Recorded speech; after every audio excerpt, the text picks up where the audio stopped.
হয়েছে, চারটে ছেলে যুদ্ধের ময়দানে শহীদ হয়ে গিয়েছে, তাদের মা আমি আজকে এটা গর্ব করে বলতে পারবো। তাদের কেন ঈমান আমল দেখুন, তাদের কতটা ঈমানের তেজ দেখুন। ও আমার ভাইজানেরা, ও মুসলমান ছেলেরা, কান্ডা করে শুনে রেখে দিন, নবী আমার দিন দুনিয়ার বাদশাহ হাবিবুল্লাহ জনাবে মুহাম্মদুর রাসূলুল্লাহ সাল্লাল্লাহু আলাইহি ওয়াসাল্লাম বেরাবির সাহাবী মুসলিম জানের দ্বিতীয় খলিফা হযরত ওমর ফারুক রাদিয়াল্লাহু তাআলা আনহু চারটি সন্তানের নামটা নথিভুক্ত করে নিলেন। এদিকে আম্মা জান চারটি ছেলেকে যুদ্ধে সাজে সজ্জিত করে নিজের তলোয়ার হাতে নিয়ে যুদ্ধে ময়দানে চলে গেলে, যুদ্ধে ময়দানে গিয়ে চারজন সন্তান যুদ্ধে ময়দানে শহীদ হয়ে গেল, যুদ্ধে ময়দানে শহীদ হয়ে গেল। ও মুসলমান ছেলেরা, ওই সময়তে দেখতে পাওয়া গেল একজন মানুষ, ওই সময় তো বিধবা মহিলা ওই মাকে খবর দিয়ে দিলেন, আম্মা যান আপনার চারটে ছেলে যুদ্ধে ময়দানে শহীদ হয়ে গিয়েছে, যুদ্ধে ময়দানে মারা গিয়েছে। আম্মা যান কতটা আনন্দিত। আম্মা যান ওই সময়তে বাড়িতে একটা উট ছিল, ওই উটটা নিয়ে যুদ্ধে ময়দানে চলে গিয়েছে। যুদ্ধে ময়দানে গিয়ে নিজেদের সন্তানদের দেহ নিয়ে কাউকে হাত দিতে দেন না, নিজের সন্তানের দেহগুলো নিয়ে টুকরো টুকরো হয়ে গিয়েছে। আম্মা যান ওই সময়তে ঘোড়া ভিতরে নেমে ওই সময়তে বলতে লাগলেন, বাবারা আমার চারটে সন্তান শহীদ হয়ে গিয়েছে, আমার চারটে সন্তান মারা গিয়েছে, আমি মা গর্বিত, তবে আমার চারটে সন্তানের গায়ে হাত দেবে না। আমি মা আমার সন্তান দিগকে নিয়ে আমি মা একাই নিয়ে চলে যাব। আম্মা জান ওই সময়তে উঠে পিঠ থেকে নেমে ওই সময়তে আস্তে আস্তে করে নিজের সন্তানদের টুকরো টুকরো দেহ মোবারক দিগকে নিয়ে ওই সময়তে আম্মা যা ঘোড়ার উপরে সওয়ার হয়ে ঘোড়ার উপরে তুলে নিলেন। ঘোড়া সওয়ারি যিনি ওনাকে বললে আমার সন্তান দিগাকে হাত দেবে না। আম্মা যা নিজে টুকরো টুকরো দেহ মোবারকগুলো নিয়ে ঘোড়ার উপরে উঠে বাড়িতে চলে গেলেন। প্রতিবেশী দিগকে বলতে লাগলেন, তোমরা আমার সন্তানদের দেহতে হাত দেবে না, আমি মা হয়ে আমি এই দেহগুলো আমি নিজে নিজে এদের দাফন করব, তোমরা কেউ হাত দেবে না, আমি মা, এদের সন্তান আমার সন্তান দেহগুলো টুকরো টুকরো দেহগুলো নিয়ে আমি মা নিজেই কবরস্থ করব, তোমরা কেউ সহযোগিতা করবে না। কেমন মা ছিলেন, কেমন তাদের ঈমান ছিলেন, কেন আমল ছিলেন। আজকে দুনিয়ার জমিনে আমরা কত অন্যায় কাজ করি, গুনার কাজ করি, পরের মাল আত্মসাৎ করি, মিথ্যায় সাক্ষী দেই। আল্লাহ নবী বলেছেন তিনটে সাক্ষী যে দেবে তাদের কিয়ামতের ময়দানে আমি আল্লাহ আমি নবী সুপারিশ করতে পারব। মিথ্যা কথা বলে, চগলখড়ি করে, পরনিন্দা করে, বিশ্ব নবী তাদেরকে তাদের দিন কিয়ামতের দিন তাদের দিকে মুখ টিপে তাকাবে না। দুনিয়ায় অর্থের লোভে সম্পদের লোভে কি না আমরা করি। বিশ্ব নবী সাহাবীরা বিশ্ব নবীর দরবারে বসে থাকতেন, কারণ বিশ্ব নবীর নুরানি চেয়ারের দিকে বসে থাকতে চেয়েছে। বিবির কথা, ছেলে মেয়ের কথা তাদের মনে থাকতো।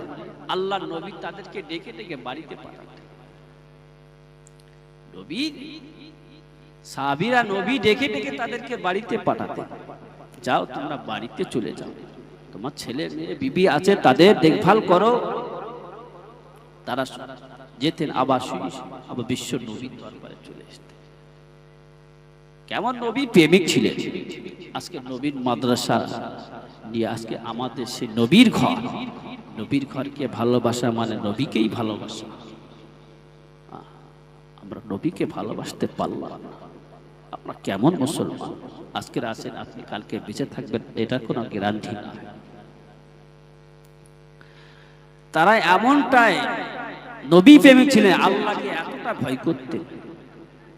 বিশ্ব নবীর আরেকজন সাহাবী হযরত সালাবাতুল আনসারী রাদিয়াল্লাহু তাআলা আনহু, হযরত সাঈদ খুদরি রাদিয়াল্লাহু তাআলা, এনারা দুজন বিশ্ব নবী ডাকলেন যুদ্ধের ময়দানে যেতে হবে, যুদ্ধের ময়দানে যেতে হবে। তো কি করলেন, আমরা যে দুজনা চলে যায়, আমাদের ফ্যামিলি আছে, তারা কি করে থাকবে, তাদের দেখভাল কে করবে? আবু সাঈদ খুদরি রাদিয়াল্লাহু তাআলা আনহু, হুজুর আমার ওই সময়তে কি করলেন, হযরত সালাবাতুল আনসারী রাদিয়াল্লাহু তাআলা আনহুকে বললেন, তুমি তোমার দেখভাল করো, ফ্যামিলি দেখভাল করো, আমি যুদ্ধের ময়দানে যাই, তুমি আমার সংসার ফ্যামিলিটা দেখভাল করো, আমি যুদ্ধের ময়দানে যাই। হযরত সাঈদ খুদরি রাদিয়াল্লাহু তাআলা আনহু যুদ্ধের ময়দানে চলে গেলেন, যুদ্ধের ময়দানে চলে গেলেন। ওই সময়তে বিশ্ব নবীর অপর সাহাবী হযরত সালাবাতুল আনসারী রাদিয়াল্লাহু তাআলা আনহু কি করলেন, আবু সাঈদ খুদরি রাদিয়াল্লাহু তাআলা আনহুর ফ্যামিলিটা দেখভাল করে। তো ঘরেতে যেতে গিয়ে কোন কারণবশত পর্দায় হাত পড়ে গিয়েছে, আবু সাঈদ খুদরির বিবির পর্দায় হাত পড়ে গিয়েছে। কি করলেন, হযরত সালাবাতুল আনসারী রাদিয়াল্লাহু তাআলা আনহু হুজুর আবার ডুকরে ডুকরে কাঁদতে কাঁদতে চলে গেলেন। কোথায় গেলেন? বিশ্ব নবীর দরবারে চলে গেলেন। বিশ্ব নবীর সাহাবী হযরত আবু বকরের কাছে গেলেন। ভাই আবু বকর, ও আমার জানেরা, ও আমার নবী পাকের উম্মত উম্মতানেরা, ও মুসলমান ছেলেরা, কান্না করে শুনে রেখে দিন, জেনে রেখে দিন, বিশ্ব নবী সাহাবী মুসলিম জানে দ্বিতীয় খলিফা হযরত উমর ফারুক রাদিয়াল্লাহু তাআলা আনহু হুজুরের কাছে যখন চলে গেলেন, ও নবী পাকের সাহাবী হযরত উমর ফারুক, আমি বড় অন্যায় করে ফেলেছি, ভুল করে ফেলেছি, আমার কি ক্ষমা হবে? না না, ওই সময় বলেছিলেন, ও নবী পাকের সাহাবী হযরত সালাবাতুল আনসারী রাদিয়াল্লাহু তাআলা আনহু কি অন্যায় করে ফেলেছেন? ওই সময়তে বলতে লাগলেন, আমি আমার ভাই আবু সাঈদ খুদরি রাদিয়াল্লাহু তাআলা আনহুর বাড়িতে গিয়েছিলাম। আবু সাঈদ খুদরি রাদিয়াল্লাহু তাআলা আনহুর বাড়িতে গিয়ে তার বিবির সঙ্গে পর্দায় হাত লেগে গিয়েছে। আল্লাহ পাক আমাকে কি ক্ষমা করবে? হযরত ওমর ফারুক রাদিয়াল্লাহু তাআলা আনহু হুজুর আমার ওই সময়তে তাড়িয়ে দিলেন। তাড়িয়ে দিলেন, তুমি এত বড় একটা অন্যায় করেছো, তাড়িয়ে দিলেন। বিশ্ব নবী সাহাবী সালাবাতুল আনসারী কাঁদতে কাঁদতে চলে গেলেন মুসলিম জাহানের প্রধান খলিফা হযরত আবু বকরের কাছে। আবু বকরের বাড়িতে করাঘাত করতে লাগলেন, আঘাত করতে লাগলেন। করাঘাত করলেন, ওই সময়তে আবু বকরের দরজা খুলে দিলেন। হযরত আবু বকর সিদ্দিক রাদিয়াল্লাহু তাআলা আনহু হুজুর আমার ওই সময়তে সালামাতুল আনসারী রাদিয়াল্লাহু তাআলা আনহুকে সালাম দিলেন। ও ভাই সালামাতুল আনসারী, এই সময়তে তুমি কি মনে করে আমার বাড়িতে এসেছো? ওই সময়তে সালামাতুল আনসারী রাদিয়াল্লাহু তাআলা আনহু হুজুর আমার ওই সময়তে বলতে লাগলে, ও নবী পাকের সাহাবী, আমি সালামাতুল আনসারী বড় অন্যায় করে ফেলেছি, ভুল করে ফেলেছি। আল্লাহ কি আমাকে ক্ষমা করবে? আল্লাহ পাক আমাকে মাফ করে দেবে? ওই সময়তে হযরত আবু বকর সিদ্দিক রাদিয়াল্লাহু তাআলা আনহু বিশ্ব নবীর দরবারে পাঠিয়ে দিলেন। বিশ্ব নবীর দরবারে যখন মসজিদে নববী শরীফে আল্লাহ নবী আমার নাই, ওই সময়তে হযরত সালামাতুল আনসারী রাদিয়াল্লাহু তাআলা আনহু হুজুর আমার ওই সময়তে বলতে লাগলেন, বিশ্ব নবী আমার নাই।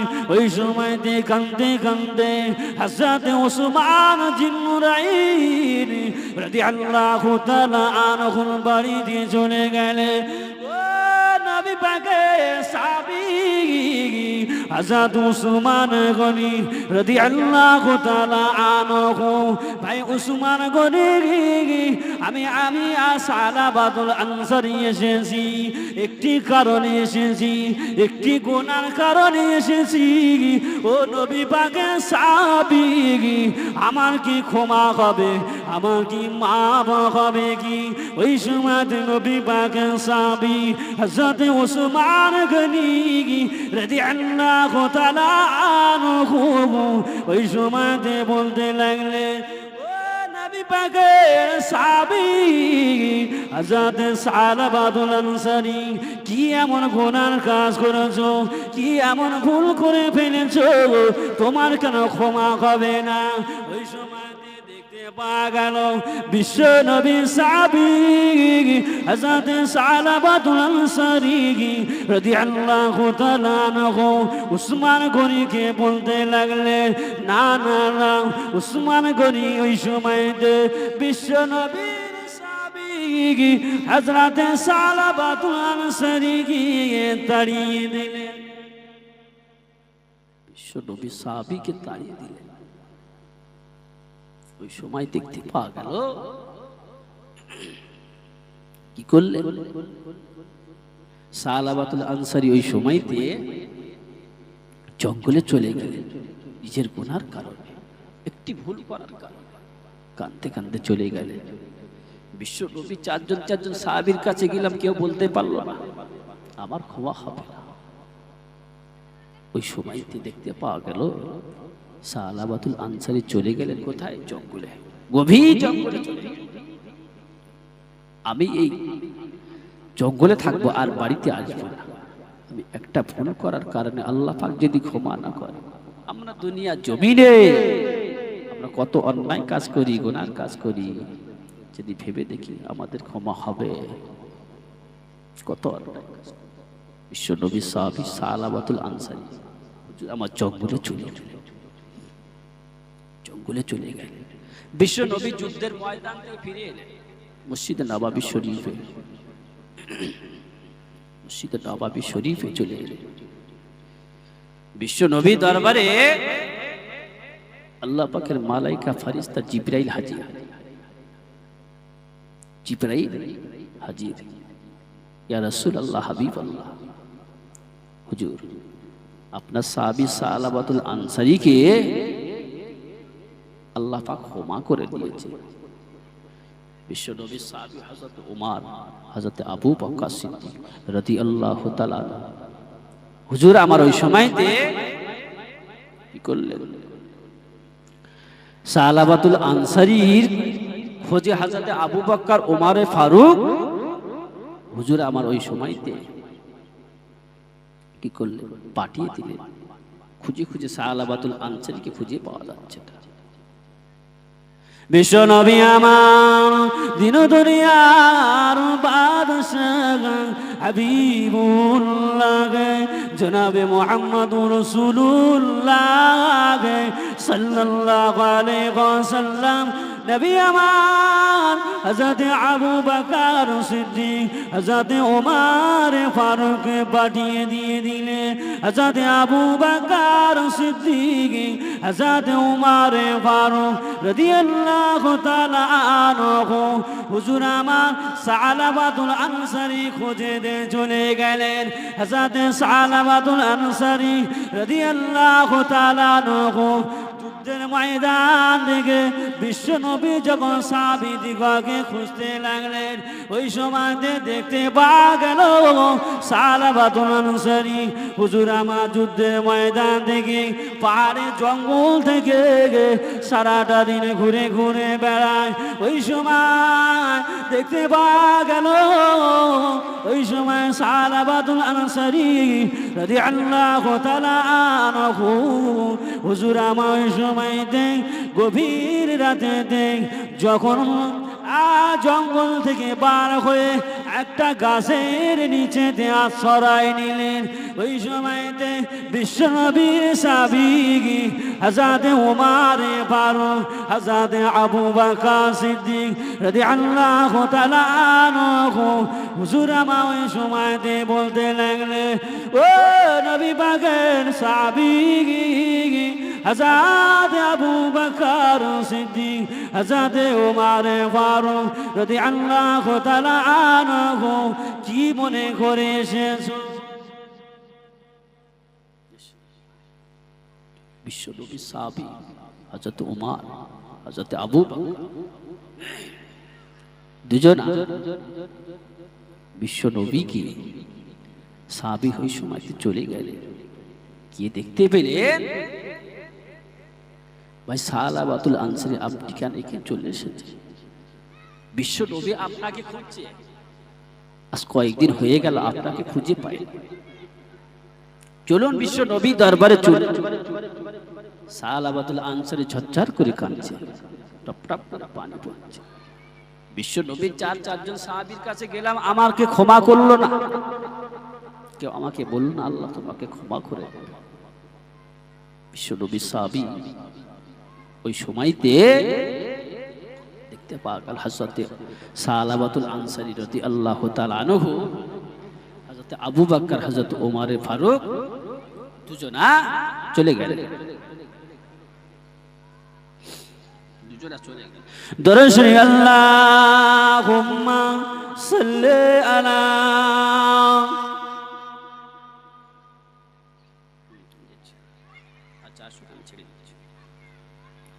ওয়ালা আলি সাইয়্যিদিনা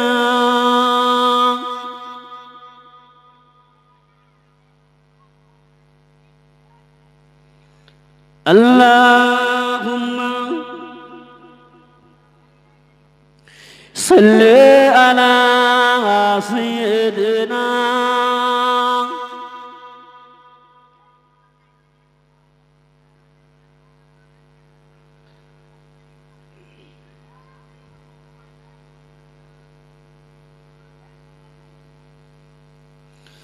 খোদা বলে বন্ধু আমার মা বলে মোর মুহাম্মদ দেখো না খোদা বলে বন্ধু আমার মা বলে মোর মুহাম্মদ কালে কামল দিয়ে কেন আমায় প্রিয় রাখমান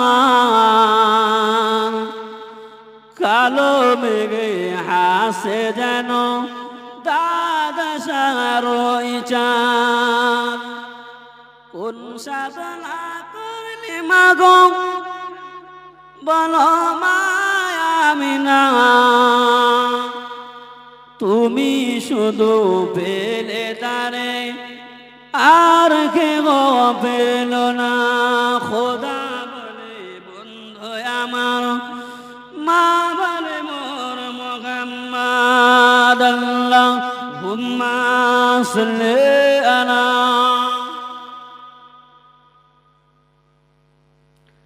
وعلى آله